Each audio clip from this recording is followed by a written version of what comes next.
보여준다는 제목으로 은혜를 나누도록 하겠습니다. 오늘은 고사성어로 설교를 시작합니다. 우리가 잘 아는 고사성어입니다. 호사유피 인사유명이라는 말이 있습니다. 좋은 내용이죠? 호랑이는 죽어서 가죽을 남기고 사람은 죽어서 이름을 남긴다는 뜻입니다. 사람이 한번 태어났으면 세상에 뜻있는 흔적을 남겨서 그 이름을 널리 전해야 한다 이런 의미를 가지고 있습니다. 쉽게 말해서 영향력에 대한 말입니다. 사람은 누구나 영향력 있는 삶을 원합니다. 가정에서, 직장에서, 지금 우리가 있는 이곳, 교회에서 내가 사랑하는 사람들에게 좋은 모습을 보여주기 원합니다. 정도의 차이만 있을 뿐이지 모두가 좋은 영향력을 끼치며 살아가길 소망합니다. 우리는요, 그런 영향력 있는 사람을 좋아하고 따르게 됩니다. 얼마 전에 저도 그런 영향력 있는 사람을 만나게 되었습니다. 목사님 영향이 있으신데 목사님은 아니고요. 태어나서 처음으로 종합건강검진을 받게 되었습니다. 몇 가지 수치가 좀 안 좋아서요. 상담을 받으려고 가정의학과를 방문했습니다. 종합병원에 가서 가정의학과도 꽤 크더라고요. 의사 선생님이 한 두세 분 정도 계셨습니다. 재밌는 것은요, 의사 선생님이 많은데 유독 한쪽 분에게만 환자가 몰리는 거예요. 보통은 이제 골고루 퍼져서 예약을 접수하게끔 이제 간호사 선생님께 도와주시는데, 환자분들이 저는 시간이 좀 걸려도 좋으니까 저 선생님께 좀 해주세요 라고 얘기를 하는 것이죠. 제가 뒤에 있다가 한 분에게 물어봤습니다. 왜 이쪽에만 사람이 몰리는 것인가요? 그분이 말하는 거예요. 이쪽 분이 여기서 되게 유명한 선생님이에요. 여러분, 인생은 눈치입니다. 눈치가 빨라야 성공하는 거예요. 그래서 그 말 듣고요, 잘 모르겠지만 그런가 보다. 슬쩍 옆에 줄로 옮겼습니다. 예약을 하고요, 이제 순서가 돼서 상담을 시작했어요. 처음에는 별다를 게 없었습니다. 결과를 보시더니 뭐 이렇게 당연히 하신 얘기 하는 거예요. 간이 안 좋네요, 뭐 철분이 부족하네요, 여러 가지 말씀하셨습니다. 그러다가 제 몸을 쓱 보더니 체중 이야기를 하시는 거예요. 결과를 보니까 체중이 좀 많이 나가시네요. 여러분 그거 아십니까? 좀 마른 사람한테 돼지야 이러면요 별로 기분 안 나빠요. 근데 요즘 이렇게 풍채 좋은 사람한테 돼지야 이러면요 기분 나쁩니다. 팩트 폭력이기 때문이에요. 선생님이 체중 이야기를 하니까요, 반감이 확 생기는 거예요. 또 살 빼라고 이야기하시겠구나. 또 이게 잔소리 하겠구나. 어머니도 부족해서 일어서니까지 나에게 잔소리 하시겠구나. 그럼 반감이 갑자기 들었어요. 그래서 이러고 있었는데 선생님이 다른 질문을 던지는 거예요. 실례지만 무슨 일을 하십니까? 저한테 여쭤보는. 그래서 어쨌든 운동하라고 하실 것 같아서 좀 핑계를 대고 많이 앉아있는 일을 합니다. 제가 그분이 그러시군요. 고생이 많으시네요. 저도 오래 앉아있어서 어려움을 잘 압니다.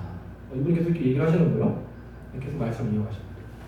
그런데 조금은 체중을 줄여야 수치들이 좋아질 것 같습니다. 건강을 위해서 조금이라도 운동을 하셨으면 좋겠는데 많이 힘드실까요? 라고 저한테 이야기를 하는 거예요. 저는 이렇게 환자분 살을 빼셔야 돼요, 운동 좀 하세요, 이렇게 이야기를 할 줄 알았어요. 그런데 굉장히 부드럽게 저의 마음을 이렇게 슬슬 만지면서 이야기하시니까요, 이거 뭐지? 싶은 거죠. 설레는 거 아닌 것 같은 거예요. 그래서 그게 제가 미안해서 살을 꼭 빼야겠다, 살을 반드시 빼야겠다라는 마음이 들었습니다. 그때 제가 알았어요. 이분이 소문난 이유가 있다. 이분한테 사람이 몰리는 이유가 있다. 그것은 바로 공감 때문이다. 환자를 진짜로 사랑하니까 이분이 진심으로 환자를 공감하는구나. 공감 때문에 입소문이 나고 영향력이 커지게 되는구나 알게 되었습니다. 우리 신앙생활의 원리도 마찬가지라는 것입니다. 공감이 영향력을 만듭니다. 성도가 세상에 영향력을 준다, 그리스도의 향기가 된다, 우리는 많은 이야기를 합니다. 익히 들어서 알고 있습니다. 쉽게 말해서 그 말은요, 공감할 수 있는 모습을 보여준다는 것입니다. 우리 신앙은요, 사람들에게 세상 속에서 공감받지 못할 수 있습니다. 사람은 누구나 죄인입니다. 당신은 죄인입니다. 예수님이 당신의 죄를 해결해 주셨습니다. 그거 믿으면 구원받습니다. 우리에게 진리지만 아무리 말을 해도 사람들은 이해 못할 수도 있다는 거예요. 신앙은 공감받지 못할 수 있습니다. 그러나 성도의 삶은 다르다는 것이에요. 그걸 믿고 그걸 붙들고 살아가는 우리의 삶은, 성도의 삶은 언제나 공감하고 공감받는 삶이기 때문입니다. 말씀대로 살아가는 삶은 언제나 사랑으로 나타나기 때문입니다. 그래서 그 모습 보고 야, 저 사람은 다르구나, 저 사람이 믿는 하나님 진짜인가 보다 알게 되는 것이죠. 그래서 성도의 삶은요, 말로만 그치는 것이 아니에요. 율법으로만 그치지 않습니다. 반드시 공감의 모습으로 나타납니다.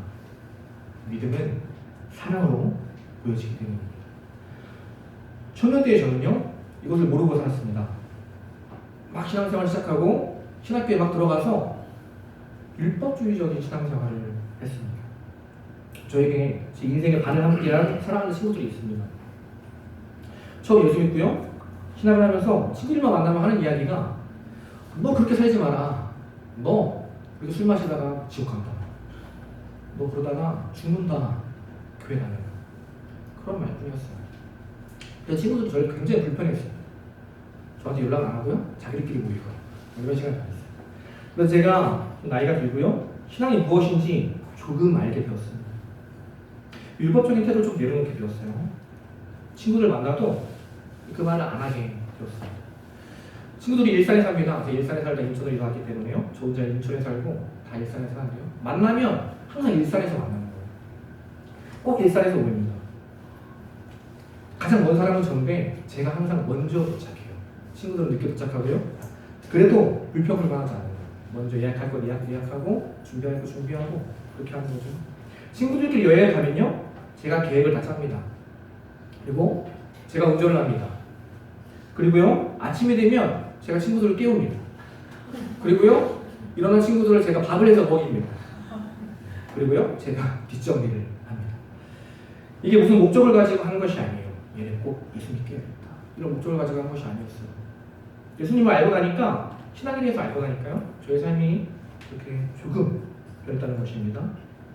그렇게 시간이 지나고 친구들이 저에 대한 마음이 열리기 시작하는 것을 보게 되었어요. 먼저 연락을 하기 시작하는 거죠. 삶이 힘들 때, 교회 다니는 친구 중에 신앙에 고민이 있을 때 저에게 연락을 합니다. 어떤 친구는 자기 어머니가 무릎 수술을 하시는데 저에게 기도해달라고 연락을 하는 거예요.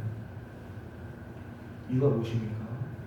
저의 모습이 친구들에게 작은 공감을 줬기 때문입니다. 네, 예수 믿는 사람은 저런 모습일 수 있겠다, 저런 사람이라면 믿어볼 수 있겠다, 저에게 작은 영향력이 생겨난 것입니다. 그때 제가 알았어요. 아, 믿음은 말이 아니구나, 삶으로 하는 것이구나, 몸으로 하는 것이구나. 믿음은 결국 사랑으로 보여지는 것이구나. 흔히 기독교를 사랑의 종교라고 이야기합니다. 이 기독교 안에는 중요한 것이 많이 있습니다. 수많은 교리, 많은 말씀들, 전통들 다 중요합니다. 그러나 이런 것들은요, 다른 종교에도 있다는 거예요. 반면 오직 기독교에는 우리가 믿는 예수 그리스도가 있는 것이 있습니다. 바로 예수 그리스도의 십자가 사랑입니다. 아무것도 아닌 날 위해서 죽으신 그 사랑, 갚을 길 없는 그 사랑. 그래서 기독교는요, 사랑 없으면 아무 의미가 없는 거예요. 반대로 앞에 것들 전부 놓쳐도 사랑하는 사람이 성공할 수 있는 것입니다. 제가 신대원 다닐 때 있는데요, 신학이 지난 목사님 한 분이 계셨습니다. 나중에 알고 보니 그분이 신천지에서 꽤 높은 직분을 하고 계시다가 나오신 분이었어요. 교제를 하다가 제가 목사님께 여쭤봤습니다. 어떻게 신천지에 가게 되셨나요? 이렇게 말씀하시는 거예요. 어릴 때부터 신앙생활을 했는데 믿음에 대한 고민이 많았대요. 믿음이 과연 무엇인가? 그 고민을 하던 중에 어떻게 신천지와 연결이 되었습니다. 그래서 교회도 다니고 신천지도 다니고 양다리를 걸치게 되신 거예요. 그렇게 막 고민 끝에, 그렇게 고민하는 신앙생활을 하던 중에 집이 이사를 가게 되었습니다. 그래서 이제 교회에도 말을 한 거죠. 아, 이제 이사를 가게 되었습니다. 교회 오게 되었습니다. 신천지에도 이야기했겠죠. 교회 오게 되었습니다. 그동안 감사했습니다. 인사를 했을 거예요. 그리고 이사 당일이 되었습니다. 아침 9시에 딱 짐을 싸려고 하는데요, 신천지 쪽에서 청년들이 연차를 내고 그 목사님을 찾아오는 거예요. 도와주고 오는 거예요. 자기가 다니던 모 교회에서는 별 관심도 없고 그냥 가나보다 그런가 보다 알고 지낸 지 얼마 되지 않은 신천지 사람들은요 자기를 위해서 최선을 다하는 그 모습을 이 목사님이 보게 되는 것입니다. 그때 결심했다고 해요. 사람들은 신천지가 이단이라고 하지만 난 내가 본 것을 믿고 가겠다. 이 사람들을 믿겠다. 그 사람들한테 사랑을 느꼈다고 해요. 이렇게 신천지에 들어가셨다가 한참 뒤에 힘들게 나오셨다는 말을 들었습니다. 사랑하는 여러분, 오늘날 이 기독교가 이런저런 소리를 듣는 이유가 무엇입니까? 공감되지 못하는 삶을 살기 때문입니다. 사랑을 잃어버렸기 때문입니다. 예수님께서 자신의 삶으로 믿음을 증거하셨는데 믿음을 사랑으로 보여주셨는데 우리들은 어느새 믿음의 말로만 증거하고 있기 때문입니다. 사랑이 제일 중요한데 다른 것들에 집중하느라 가장 중요한 본질을 놓쳐버리는 것입니다. 오늘 본문이 하는 이야기가 바로 그것입니다. 본문 6절에서 이렇게 이야기합니다. 그리스도 예수 안에서는 할례나 무할례나 효력이 없으되 사랑으로서 역사하는 믿음뿐이니라.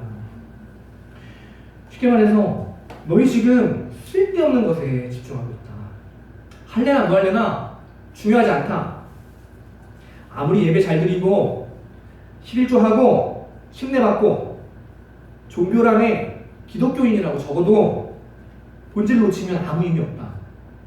핀 껍데기 신앙이다. 이야기하는 거예요. 명심해라. 오직 사랑이 제일 중요하다. 믿음은 사랑으로 보여진다. 우리에게 말하고 있습니다. 쉽게 말해 이런 거예요. 우리 교회 다니는 김지사님은 어떤 권사님은 믿음이 너무 좋아. 아 그래? 어떠신데? 어떤 모습인데? 이웃들을 진짜로 사랑하셔. 이렇게 표현되는 거예요. 이것을 잘 나타내는 예화가 있습니다. 한 번쯤 들어보셨을 거예요. 구멍가게에 한 주인이 있었습니다. 그는 손님이 오면요 그 옆에 있는 자신의 가게와 가까운 교회에 새로 부임하신 목사님을 계속 칭찬하는 거예요. 아, 이 목사님 새로 오셨는데 목사님 참 훌륭한 분이시고 설교를 참 잘하십니다. 어떤 손님이 묻는 거죠. 아, 얼마나 설교를 잘하시길래 올 때마다 그 얘기하시는 거예요. 저거 잘해요. 잘하십니다. 근데 다시 묻는 거죠. 그렇다면 지난 주일에 목사님께서 어떤 설교를 하셨어요? 그래서 주인이 대답했습니다. 저는 목사님 설교를 들어본 적이 한 번도 없습니다. 그래서 손님이 깜짝 놀라서 얘기하는 거죠. 아니 설교를 들어보지도 않고 어떻게 설교를 잘하는지 압니까? 주인이 이렇게 대답하는 거예요. 그 교회 다니는 사람들이 목사님이 새로 오신 다음부터는 외상값을 잘 받습니다. 신앙은 삶이라는 것이죠. 일상의 삶에서 신앙의 향기가 나타나지 않는다면 우리의 신앙은요 자기 만족으로 끝나게 됩니다. 성도의 능력은 일상에서 나타납니다. 그래서 믿음은 보일 수밖에 없는 거예요. 어느 누가 믿음 좋은 사람인가? 바로 사랑을 가장 많이 실천하는 사람. 그 사람이 바로 믿음 좋은 사람입니다. 믿음은 사랑으로 보여지기 때문입니다. 하나님은 우리에게 어떠한 역할 수행자를 원치 않으십니다. 어떤 직분을 열심히 감당하는 것을 원치 않으세요. 바로 하나님을 닮아가는 사람, 하나님의 사람을 원하십니다. 역할이 아니라 본질을 원하십니다. 오늘 우리의 본질을 다시 한번 점검하기 소망합니다. 내 안에는 무엇으로 가득 차 있는가? 사랑인가? 아니면 사랑 없는 열정과 노력인가? 혹시나 우리가 본질을 놓치고 있다면 분주한 우리의 삶 가운데서 잠시만 멈추기를 소망합니다. 그리고 우리 안에 다시 사랑의 기초를 세워가는 오늘 예배가 되길 소망합니다. 그리고 여기서 필요한 것이 있어요. 우리 믿음이 사랑으로 보여지기 위해서 꼭 붙들어야 할 것이 있습니다. 바로 말씀입니다. 오전 예배 때마다 우리는 고백합니다. 몇분 가게 고백합니다. 우리 교회는 말씀대로 살아가는 교회입니다. 그리고 한 번 더 고백합니다. 우리 교회는 말씀이 기준되는 교회입니다. 아멘. 우리가 말씀을 붙들어야 할 이유는요 바로 말씀이 기준이기 때문이에요. 뭐가 기준이라고요? 말씀이 기준이라고요. 흔들리는 내 감정, 하루에도 몇 번씩 바뀌는 내 생각, 세상의 어떤 명언, 베스트셀러의 좋은 글귀, 백 선생님의 어떤 이야기, 많은 사람들의 진심 어린 조언이 기준이 아닙니다. 오직 하나님의 말씀이 우리의 기준이 되는 것이에요. 사랑하는 거 누가 모릅니까? 세상 사람들도 사랑하라고 이야기해요. 뜨겁게 사랑하라고 합니다. 그런데 어디까지요? 내가 할 수 있는 만큼만 사랑하라고 이야기해요. 사랑받을 만한 사람만 사랑하라고 이야기합니다. 근데 성경은 뭐라고 이야기합니까? 원수도 사랑하라. 그게 말씀의 명령입니다. 세상은 원수를 끊어내라고 이야기합니다. 그런 사람에게 감정 소모하지 말아라. 시간 쏟고 에너지 쏟지 말아라. 때로는 그 말이 되게 그럴듯해 보여요. 많은 사람들이 그렇게 말하니까 아무리 교회 다니고 신앙생활 해도요, 그 말이 진짜 같아 보여요. 때로는 세상의 이야기가 내 삶의 문제를 해결하는 명쾌한 답, 명답처럼 보일 때가 있다는 것입니다. 그러나 성도는 그럴듯한 명답으로 살지 않습니다. 말씀으로 삽니다. 오직 말씀이 정답이기 때문입니다. 목회자인 저도요, 이 기준을 놓치고 살 때가 너무너무 많습니다. 그럴듯한 명답 붙들고 살 때가 너무 많다는 거예요. 안식월이 끝나고요, 약간 긴장이 풀리니까 여러 가지 문제들이 제 삶에 찾아왔어요. 관계의 문제들이 막 찾아오기 시작했습니다. 당연히 이해해야 하고 사랑해야 하는 거 누가 모르나요? 근데 마음이 쉽지가 않더라고요. 자꾸만 섭섭한 생각이 올라오고 내가 손해본다는 생각이 드는 거예요. 상식적으로 생각해도 내가 맞는 것 같아요. 주변 지인들도 너가 맞아 이야기하는 거예요. 그렇게 그 미운 마음을 품고요, 며칠을 지냈습니다. 제가 한 달에 한 주씩 신학 공부를 하고 있습니다. 이번 주에 공부 주간이었는데요, 하루에 12시간씩 말씀을 듣고 배우고 하고 있습니다. 올해부터 공부를 하는데 제 안에는 계속 미움이 있고 말씀을 계속 들리고 사랑해라 사랑해라 이야기하는데요, 힘든 거예요. 너무 힘든 거예요. 나중에 너무 싫은 거예요. 그렇게 버티다가 탈이 났습니다. 공부를 다 내려놓고 집에 와서 누워 있었어요. 한참을 쉬다가 카카오톡 하나 딱 왔습니다. 구역 모임 단체방이었는데요, 매일 아침 저녁에 말씀을 보내는 우리의 말씀 카톡이었어요. 아직도 우리는 말씀을 보내고 있어요. 평소 잘 안 보는데요, 그날따라 말씀을 보게 됐어요. 근데 그 말씀이 고린도전서 말씀이었는데 저에게 이렇게 말씀하시는 거예요. 야 재균아, 너 예수님이 너 피값으로 구원한 새로운 존재인데 이제 너 예수님 건데 왜 다른 거 의지하고 사니? 너 무엇을 의지하고 있니? 예수님 의지하지 않고 왜 너 감정 붙들고 살아? 왜 상황 의지하니? 흔들리지 않는 말씀 붙들고 살아. 주님만 의지해라. 그게 믿음이다. 저에게 말씀하시는 거예요. 제가 침대에서 말씀을 보고요, 한참 회개했어요. 그리고 다시 말씀을 붙들고 미운 마음을 내려놨어요. 상황이 좋아져서 말씀을 붙들지 않았습니다. 기쁨이 넘쳐서 말씀을 붙들지 않았어요. 말씀이 정답이기 때문에 말씀을 붙들었습니다. 성도는 말씀을 기준 삼아 사는 사람입니다. 원수를 형제같이 여기면요, 갈등은 힘을 잃어버려요. 우리 예수님, 자신의 팔 계획을 가진 다른 유대에게 오히려 떡을 찍어서 먹여주셨어요. 예수님을 잡으러 온 대제사장의 종들, 베드로가 그 귀를 잘랐는데 귀를 다시 붙여주시면서 치료해주셨어요. 그리고 참아라, 이것까지 참아라 말씀하십니다. 자신을 배신하고 부인하고 떠났던 베드로에게 생선을 부어주셨습니다. 모두 원수를 형제같이 사랑했던 이야기예요. 이 말씀을 기준 삼으면 갈등이 힘을 잃어버립니다. 예수님처럼 사랑하면 세상이 공감하게 됩니다. 성경은 말합니다. 그리스도인은 사랑함이 마땅하다. 사랑할 수 있다. 그 말씀 붙들고 살아가는 성도는요, 말씀대로 사랑하며 살아갈 수 있습니다. 혹시 우리는 성경이 말하는 것보다 내가 경험한 것을 더 의지하고 살아가고 있지 않습니까? 적당히 손해보고 합리적인 사랑만 하고 싶지는 않습니까? 내게 이득이 되는 사랑, 내가 기분 좋을 때 할 만한 사랑은요, 불신자도 하는 사랑입니다. 예수님은 그렇게 사랑하지 않으셨습니다.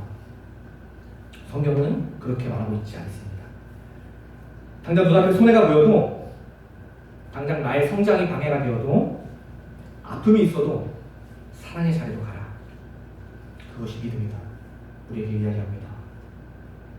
그 말씀 붙들고 믿음으로, 사랑으로 나아갈 때 성령님께서 우리를 도와주십니다. 두 번째로 필요한 것이 바로 성령 충만입니다. 성령 충만 어렵지 않아요. 성령 충만은요, 하나님 충만입니다. 예수님 충만입니다. 성령님이 하시는 역할은 우리 안에서 계속해서 예수님께, 하나님께 집중하게 만드는 것입니다. 저는 청년 때요, 목요단이 수봉교회라서 성령 충만하면 어떤 능력이 나오는 것인 줄 알았어요. 어떤 기적을 행하는 것인 줄 알았어요. 그것이 아니라는 거예요. 우리 안에 예수님에 대한 생각과 마음으로 가득 차는 것이 바로 성령 충만이라는 것입니다. 그래서 성령을요, 기름, 연료로 많이 비유해요.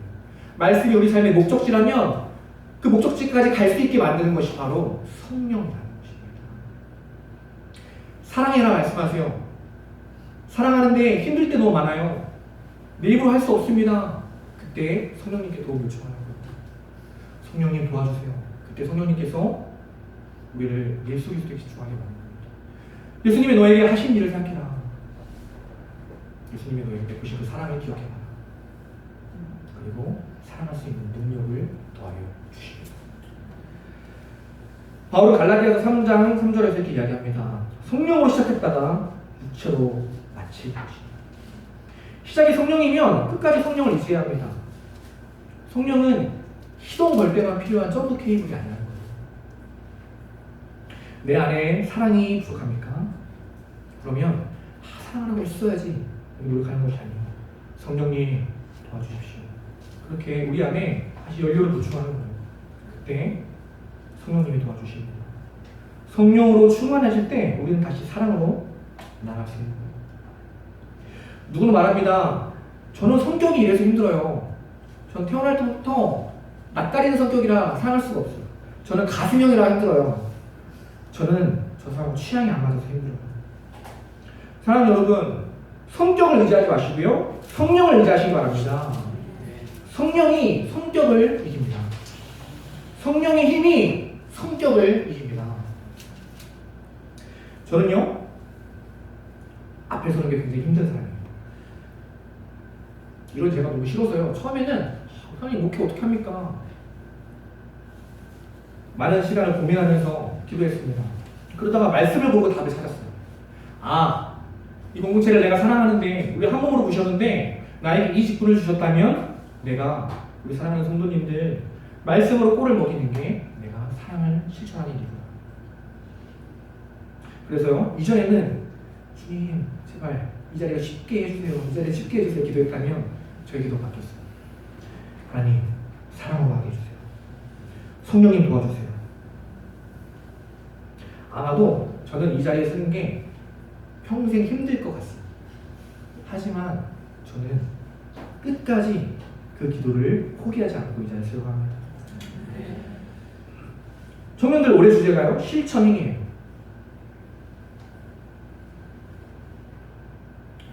실천해라, 실천해라 많은 이야기를 합니다. 근데요, 조금은 그 실천을 작게 보고 있는 것 같습니다. 어쩌면 직분 실천, 뭐 예배를 열심히 나오는 것, 성경책 가지고 나오는 것, 그런 것을 실천이라고 생각하고 있는 것일지 모르겠어요. 좋은 실천입니다. 그러나 그보다 더 중요한 실천이 있다는 거예요. 사랑을 실천하시기 바랍니다. 말씀의 기준 삼고 성령의 도우심을 구하며 사랑으로 나아가는 청년들, 이렇게 믿음으로 사랑을 실천하는 청년들 되길 소망합니다. 그때 하나님께서 도와주세요. 사랑을 실천하게 만들어 주십니다. 저는요, 우리 교회에 오면서 침례교회를 처음 왔습니다. 근데 사실은 처음이 아니에요. 이전에 한번 말씀드린 적이 있어요. 청년 때 전도여행을 갔는데요, 제가 묵었던 한 교회가 대한예수 교침례회였어요. 구원파였어요. 전도회는요 목적 없이 계획 없이 와서 아무 교회나 무턱대고 들어가서 지어주세요 이렇게 4박 5일을 지내는 여행입니다. 수많은 교단, 수많은 교회 한 100군데를 제가 다녔던 것 같아요. 4박 5일 동안 오로지 한 교회에서만 묵을 수 있었습니다. 모든 교회가 심지어 제가 믿었던 순복음조차 저를 배척하고 성도들이 싫어한다고 저를 거부했어요. 한 교회만이 저희를 받아주고요. 엄청난 사랑으로 저희를 섬겨주셨습니다. 나중에 알았어요. 그 교회 구원받았다는 거. 29대 일이었습니다. 학부를 졸업하고요. 신전에 들어갈 때 일이었어요. 그때 제가 큰 걸 깨달았습니다. 아, 나는 말로만 하는 신앙생활 하지 말아야겠다. 참된 사랑으로, 보여지는 사랑으로 내 믿음 실천해야겠다. 그때부터 저희 삶이 조금씩 변화되기 시작했어요. 헛된 믿음, 사랑 없는 믿음에서요, 사랑이 보여지는 믿음을 하기로 애쓰기 시작했어요. 저는 우리 교회 이름을 굉장히 좋아합니다. 저는 이제 또 10월 말에 수련회 가잖아요. 수련회 가면 항상 저는 사랑의 교회라고 적습니다. 사랑의 침례 교회라고 적지 않아요. 사랑의 교회라고 적습니다. 저는 그 이름이 굉장히 저에게 잘하는 거예요. 그렇게 쓰면 알 거 아니에요. 다시 명치하고 치야 되는데, 아, 사랑의 교회요? 사랑하는 잘하시겠네. 이런 마음 알 거 아니에요. 하나님이 우리를 사랑의 교회로 부르셨습니다. 다른 건 몰라도요. 다른 건 부족할 수 있어요. 그러면 이제 그 사랑 하나만큼은 애쓰며 노력하며 살아가야 한다는 것입니다. 사랑 하나 붙잡고 살아가는 그 사랑의 교회, 그런 교회 되라고 주님께서 우리에게 사랑의 교회라는 이름을 허락하셨다는 것입니다. 예배 때마다 우리 교회라는 찬양을 합니다. 사랑이 넘치기보다 사랑이 넘치는 교회라고 합니다. 우리 교회가 그런 교회들을 소망합니다. 사랑이 넘쳐나는 교회, 부흥해서 겁을 사고 증축하고 좋죠. 근데 그걸로 그치는 것이 아니라 정말 그것과 비길 수 없는 사랑이 우리 안에 있는 교회, 그런 사랑의 교회 되기를 소망합니다. 믿음은 보여지는 것이에요. 말로만 하는 것이 아닙니다. 믿음은 삶으로 합니다. 믿음은 사랑으로 보여집니다. 말씀을 기준 삼아야 됩니다. 다른 거 의지하지 마시고요. 말씀을 의지하시기 바랍니다. 말씀 의지 삼고 말씀을 목적지 삼아 나아가는 신앙생활 가운데 힘들 때 있습니다. 넘어질 때 있습니다. 그때 애쓰지 마시고 성령님을 의지하시기 바랍니다. 성령님 도와주십시오. 그 한마디면 충분합니다. 우리 안에서 성령님께서 부단히 애쓰시고 우리 삶을 사랑할 수 있는 자리까지 이끌어 주실 것입니다. 매일의 삶 가운데 말씀을 붙들고 성령님을 의지하며 우리의 믿음이 말로만 그치는 것이 아니라 사랑으로 보여지는 저와 여러분, 우리 사랑의 교회 되기를 간절히 소망합니다. 기도하겠습니다.